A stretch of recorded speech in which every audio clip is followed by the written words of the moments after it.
আমরা শপথ করেছি যে চাঁদকে সুনামুড়িতে আমরা কেউ কোনো চাঁদাবাজি করবো না, দখলবাজি করবো না, সন্ত্রাস করবো না। এবং কেউ যদি করে সেটা বিএনপি হোক আর যে দলীয় হোক, আমরা সবাই ঐক্যবদ্ধভাবে প্রতিহত করবো। আজকে ফাইনাল ঘোষণা দিতে চাই, কেউ যদি চাঁদাবাজি, দখলবাজি বা সন্ত্রাস করে বা কারো অত্যাচার করে,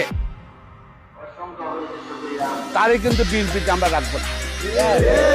আমাদের নেতা তারেক রহমান কিন্তু বলে দিয়েছে, আমাকে বলেছে আপনি বলে দিবেন, যদি তার না শুনলে আমি ব্যবস্থা গ্রহণ করবো, উনি ব্যবস্থা গ্রহণ করবো দলের থেকে।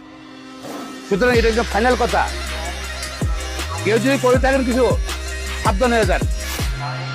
চাঁদাবাজি চাকরি চলবে না।